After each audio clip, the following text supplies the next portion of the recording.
ایک صحابی تھے حضرت جناب سیدنا خفاف بن ایما غفاری رضی اللہ تعالیٰ عنہ۔ انہوں نے بڑا کردار ادا کیا تھا میدان احد میں، انہوں نے اور ان کے صاحبزادے نے۔ تو ان کی بیٹی ایک دن حضرت عمر کے پاس آئی۔ اب وہ بیٹی بیاہ کے جا چکی تھی، اس کی شادی ہو گئی تھی۔ حضرت خفاف بن ایما رضی اللہ تعالیٰ عنہ کی صاحبزادی اپنے سسرال چلی گئی تھی، وہاں اس کا خامد انتقال کر گیا۔ وہ خاتون واپس آ گئی، وہ حضرت عمر سے ملی، بیوہ عورت۔ اس بیوہ خاتون نے آ کے یہاں تو میرے بھائی وہ فوجی بیچارے جن کی بیویاں، جن کو ایک تقریب میں تو خوب ایوارڈ دینے کے لیے بلایا جاتا ہے، میں نے یتیمی کا وقت گزارا ہے، مجھے پتہ ہے کہ 2-4 مہینے لوگ آ کے کہتے ہیں کوئی حکم ہو جاتے 10 آ جائے، پھر جب 1 سال گزر جاتا ہے تو پھر لوگ کہتے ہیں 4 بھرا نے کام کیوں نہیں کر دے۔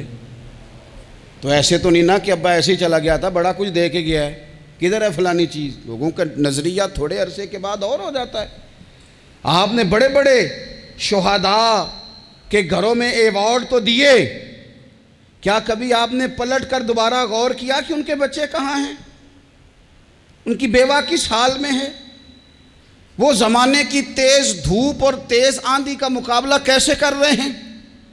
بغیر باپ کے جو انسان کو کھلے آسمان تلے وقت گزارنا پڑتا ہے وہ کتنا کو مشکل ہوتا ہے، وہ کس طرح ٹائم گزار رہے ہیں، یہ کبھی سوچا لوگوں نے؟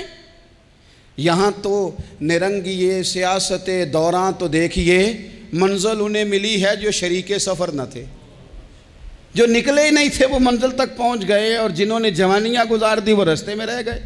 حضرت خفاف بن ایما کی صاحبزادی بیوہ ہو کے آ گئیں، بچے ساتھ تھے، سرے راہ جناب عمر سے ملی اور مل کے کہنے لگی حضور میں اس صحابی کی بیٹی ہوں جنہوں نے احد والے دن اپنے بیٹے کے ساتھ مل کے محاصرہ کیا تھا، بچے میرے یتیم ہو گئے ہیں، میں بیوہ ہوں۔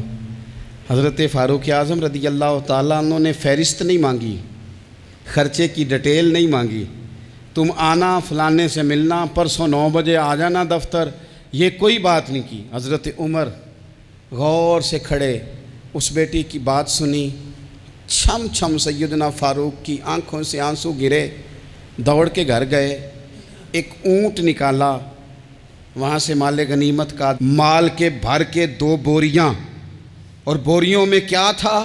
چاندی بھی تھی، نقدی پیسے بھی تھے، کچھ ضرورت کا سامان بھی تھا، غلہ بھی تھا۔ 2 بوریاں بھر کے اونٹ پہ رکھ کے خود لگام اس بیٹی کے ہاتھ میں تھما کے کا پتر سامان بھی تیرا ہے، اونٹ بھی تیرا ہے، اور یہ نہ سمجھنا یہی کچھ تجھے دیا ہے، جب یہ ختم ہوگا تو رب تیرے لیے اور بندوبست فرمائے گا۔ کیا مانا کہ ڈیوٹیاں لگا دی گئی ہیں، ہمیں پتہ ہے یہ سامان کب تک ختم ہو جائے گا، پیسے کب تک ختم ہو جائیں گے، تیرے لیے میں نے نئے حکم بھی جاری کر دیے ہیں۔ ایک شخص نے کہا حضور ایک بیوہ کو آپ نے کچھ زیادہ ہی نہیں دے دیا؟ یہاں لوگ سیاسی تقسیم نہیں کرتے، تھوڑا کام والے کو دے دو، تھوڑا چوکیدار کو دے دو، تھوڑا گلی محلے میں دے دو، تھوڑا رشتہ داروں میں دے دو، سب ہمارے احسان کے نیچے رہیں گے۔ کہا ایک ہی خاتون کو آپ نے اتنا نہیں دے دیا؟ تو حضرت عمر ناراض ہو گئے، فرمانے لگے تجھے تیری مار ہوئے، میری نظروں میں آج بھی وہ جلوہ موجود ہے جب اس کا باپ اور بھائی میدان احد میں کافروں کے خلاف لڑائی کر رہے تھے، آج تک میری نظر میں موجود ہے، تو کہتا ہے میں نے زیادہ دے دیا۔